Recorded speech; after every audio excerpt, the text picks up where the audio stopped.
मेरठ, जिसको पहले हस्तिनापुर कहते थे, कल 50 हिंदुओं को कन्वर्ट कर दिया गया। और यह सारा खेल हुआ है हेल्थ कैंप के नाम पे। वहां हेल्थ कैंप लगाया गया और वो जो वहां पे 50 हिंदू आए गरीब, उनको मुफ्त में इलाज दिया गया और बाद में उनको कन्वर्ट कर दिया गया। इस समय प्रतिदिन 10,000 हिंदुओं का धर्मांतरण हो रहा है प्रतिदिन। पंजाब में बहुत ज्यादा हो रहा है। बाकी 9 राज्यों में हिंदू तो खत्म हो चुके हैं। 800 जिलों में से 200 जिलों में खत्म हो चुके हैं।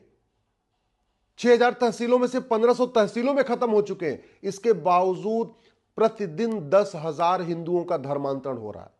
और धर्मांतरण कराने के लिए ही कांग्रेस ने 2010 में कानून बनाया था जिसको एफसीआरए कहते हैं। उस एफसीआरए के जरिए विदेशों से मिशनरियों को फंडिंग आ रही है। उस एफसीआरए कानून के जरिए जिहादियों को फंडिंग आ रही है। दूसरा बड़ा कारण है धर्मांतरण का, हवाला के जरिए फंडिंग आ रही है। तो एक तरफ फंडिंग कराने के लिए कांग्रेस ने एफसीआरए बना दिया और आज तक उसको हमने खत्म नहीं किया। दूसरा, हवाला के खिलाफ हमने कठोर कानून नहीं बनाया। और तीसरा जो कारण है धर्मांतरण का है वो है minority scheme, minority affair ministry, minority commission. ये जो माइनॉरिटी कमीशन के नाम पे, माइनॉरिटी अफेयर मिनिस्ट्री के नाम पे जो दुनिया भर की स्कीमें चलाई जा रही है ना, जो मजहब के आधार पर लोन दिया जा रहा है, मजहब के आधार पर वजीफा दिया जा रहा है, मजहब के आधार पर योजनाएं चल रही हैं, ये भी धर्मांतरण को प्रमोट कर रही है। क्योंकि ये मिशनरी और जिहादी जाके बताते हैं कि अगर हिंदू रहोगे तो तुम्हें तो 500 रुपए वजीफा मिलेगा, अगर तुम क्रिश्चियन बन जाओगे, मुस्लिम बन जाओगे, तुम्हारे बच्चे को 1,000 रुपए वजीफा मिलेगा, अगर तुम हिंदू रहोगे तो तुम्हें लोन इतने % ब्याज पे मिलेगा, लेकिन अगर तुम मुस्लिम बन जाओगे, क्रिश्चियन बन जाओगे तो लोन तुम्हें सस्ता मिल जाएगा। तो मुफ्त में इलाज के नाम पे धर्मांतरण हो रहा है, मुफ्त में स्कूल में एडमिशन के नाम पे धर्मांतरण हो रहा है। जो माइनॉरिटी स्कूल खुल रहे हैं वो धर्मांतरण के अड्डे बन चुके हैं। मिशनरी स्कूल धर्मांतरण के अड्डे बन चुके हैं, मदरसे धर्मांतरण के अड्डे बन चुके हैं। और ये सारे खेल कैसे हो रहा है? माइनॉरिटी के नाम पे। और माइनॉरिटी को आज तक हमने डिफाइन ही नहीं किया। माइनॉरिटी कौन है इसको आज तक डिफाइन नहीं किया। तो अगर धर्मांतरण रोकना है तो पहला काम क्या करना पड़ेगा? एफसीआरए को खत्म करना पड़ेगा, फंडिंग बंद करनी पड़ेगी। दूसरा, हवाला के खिलाफ कठोर कानून बनाना पड़ेगा। तीसरा, माइनॉरिटी को डिफाइन करना पड़ेगा। कोई भी कम्युनिटी जो 1% से ज्यादा है उसको माइनॉरिटी का दर्जा नहीं मिल सकता। यानी क्रिश्चियन और मुस्लिम्स को माइनॉरिटी का दर्जा नहीं मिल सकता। यानी उनके स्कूल जो मदरसे चल रहे हैं, उनके मिशनरी स्कूल चल रहे हैं, उनको माइनॉरिटी स्कूल नहीं कह सकते। चौथा जो काम करना पड़ेगा आपको, भारत में जो पहले से कानून चल रहे हैं उनको यूज करना पड़ेगा। नया कानून चलो बाद में बनेगा। भाई, धर्मांतरण राष्ट्र की सुरक्षा के लिए खतरा है, और जो राष्ट्र की सुरक्षा के लिए खतरा होता है उससे निपटने के लिए कानून है एनएसए, लेकिन पूरे देश की पुलिस उसको नहीं लगा रही है। इवन उत्तर प्रदेश में गाजियाबाद पुलिस ने धर्मांतरण पे एनएसए लगाया, लेकिन बाकी जिलों की पुलिस ने नहीं लगाया। धर्मांतरण हमारी एकता अखंडता के लिए खतरा है, और एकता अखंडता के लिए जो खतरा होता है उससे निपटने के लिए कानून है यूएपीए, लेकिन पूरे देश में इसको यूएपीए धर्मांतरण कराने वाले पे नहीं लगाया जा रहा है। धर्मांतरण अपने आप में वेजिंग वॉर है। मुगल यहां धर्मांतरण कराने आए थे, अंग्रेज यहां धर्मांतरण कराने आए थे। धर्मांतरण रोकने के लिए गुरु तेग बहादुर ने अपना सिर कटवा दिया, गुरु गोविंद सिंह ने अपना पूरे परिवार का बलिदान कर दिया। धर्मांतरण रोकने के लिए छत्रपति शिवाजी महाराज ने अपने पूरा परिवार बलिदान कर दिया। धर्मांतरण न करने के कारण संभाजी महाराज को 40 दिन तड़पा तड़पा के मारा गया। और हम धर्मांतरण कराने वाले मिशनरी और जिहादियों पे नया कानून तो छोड़िए, जो कानून चल रहे हैं उनको भी नहीं लागू कर रहे।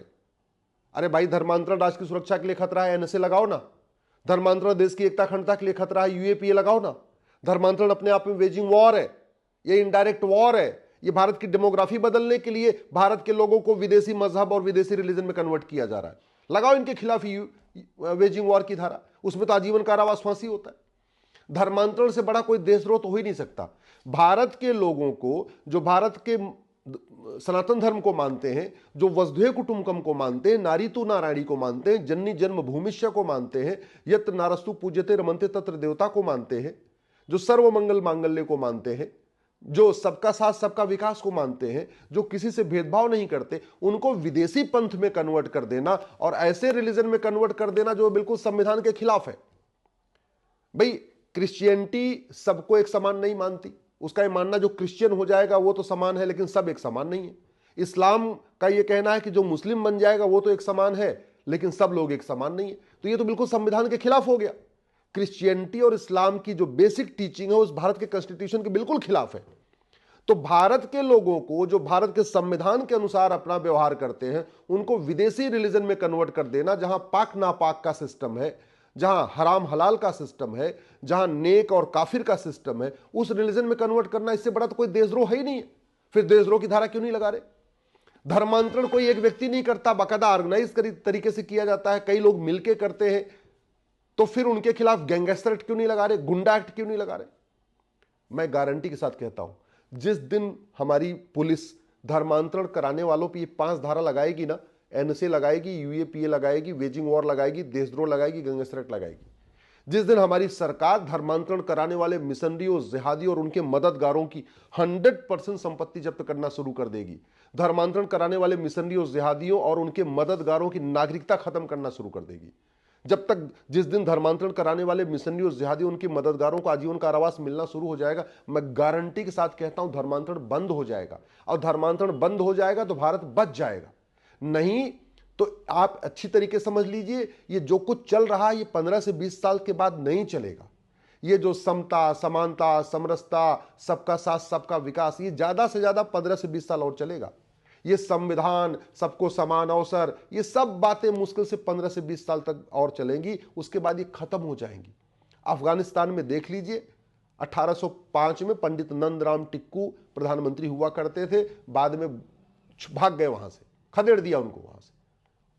1947 में कश्मीर में क्या, पाकिस्तान में क्या हुआ था, लाहौर कराची में, सबको पता है। कश्मीर में 1990 में क्या हुआ, सबको पता है।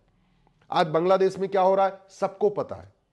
तो आप अगर सोच रहे हैं कि जैसा आज है वैसा ही 20 साल के बाद भारत रहेगा, तो बहुत बड़ी गलतफहमी में है। और ये जो डेमोग्राफी बदल रही है, इसका सबसे बड़ा कारण है, एक तो जनसंख्या विस्फोट बहुत बड़ा कारण है, घुसपैठ बहुत बड़ा कारण है, लेकिन धर्मांतरण भी बहुत बड़ा कारण है, ड्रग्स जिहाद बहुत बड़ा कारण है, लब जिहाद बहुत बड़ा कारण है। इसलिए मैं आज सभी अपने पुलिस के साथियों से कहता हूं, सभी अपने भारत में जितने हमारे थानेदार हैं, जितने हवलदार हैं, जितने पेशकार हैं, जितने हमारे इस कप्तान हैं, सबसे आग्रह कर रहा हूं, लब जिहादियों और धर्मांतरण कराने वाले मिशनरियों और जिहादियों के खिलाफ एनएसए लगाइए, यूएपीए लगाइए, वेजिंग वॉर लगाइए, देशद्रोह लगाइए, गैंगस्टर एक्ट लगाइए। और आज मैं सभी जजों से कह रहा हूं जो इस पूरे मुकदमे को फैसला करेंगे, आप कम इनके मुकदमों में जो सजा दीजिए वो कंसेक्टिव दीजिए, कॉन्करेंट मत करिए। सारी सजा एक साथ मत चलाइए, बल्कि एक धारा की सजा, उसके बाद दूसरी धारा की सजा, उसके बाद तीसरी धारा की सजा, उसके बाद चौथी धारा की सजा। तो उससे क्या होगा, इनको 50 साल 60 साल की सजा मिलेगी। हो क्या रहा है कि हमारे जो जज है वो कॉन्करेंट सजा दे रहे हैं, सारी धाराओं की सजा एक साथ चलती है, तो 5-7 साल में छूट जाते हैं। और छूट जाते हैं, करोड़ों रुपए इनको धर्मांतरण के लिए मिलता है, आके फिर वही धर्मांतरण कराते हैं। इसलिए मैं अपने सभी माननीय जजों से हाथ जोड़ के निवेदन कर रहा हूं, एक बात समझ लीजिए, ये भारत का संविधान तब तक है जब तक भारत में हिंदू बहुसंख्यक है, भारत में डेमोक्रेसी तब तक है जब तक हिंदू बहुसंख्यक है। यहाँ के जजों को इस्तीफा देकर नहीं भागना पड़ता क्योंकि हिंदू बहुसंख्यक है। यहाँ के प्रधानमंत्रियों को इस्तीफा देकर नहीं भागना पड़ता क्योंकि हिंदू बहुसंख्यक है। यहाँ के राष्ट्रपतियों को इस्तीफा देकर नहीं भागना पड़ता क्योंकि हिंदू बहुसंख्यक है। यहाँ की सेना विद्रोह नहीं करती क्योंकि हिंदू बहुसंख्यक है। यहाँ के नौकर साहब सरकार के खिलाफ, शासन के खिलाफ साजिश नहीं करते क्योंकि हिंदू बहुसंख्यक है। यहाँ सबको समान अवसर है, सबको समान अधिकार है। क्यों? क्योंकि संविधान है, और ये संविधान कब तक है, जब तक हिंदू बहुसंख्यक है। नहीं तो एक दिन लगेगा इस संविधान को उठा के फेंकने में, एक दिन लगेगा इस संविधान को बदलने में, खत्म कर दिया जाएगा संविधान। आखिर अफगानिस्तान में खत्म हुआ ना, पाकिस्तान में खत्म हुआ ना, बांग्लादेश में खत्म हुआ ना, कश्मीर में क्या है आपने देखा नहीं है। तो कम से कम अब सभी जज जितने हमारे हैं, डिस्ट्रिक्ट कोर्ट के जज, हाई कोर्ट के जज, सुप्रीम कोर्ट के जज, उनसे हाथ जोड़ के निवेदन कर रहा हूं, जिस धर्मांतरण को रोकने के लिए हमारे पूर्वजों ने इतना बड़ा बलिदान किया, अपना सिख पंथ बनाया, खालसा पंथ बनाया, हमारे गुरुओं ने बलिदान किया, गुरुदेव बहादुर, बंदा बहादुर सिंह, ऐसे लोगों ने बलिदान किया। आप कम से कम कलम तो चलाइए, कलम का उपयोग तो करिए, इनके खिलाफ इनको कम से कम आजीवन कारावास, फांसी देना तो शुरू करिए। मेरी बात ठीक लग रही हो, इस वीडियो को शेयर कर दीजिएगा।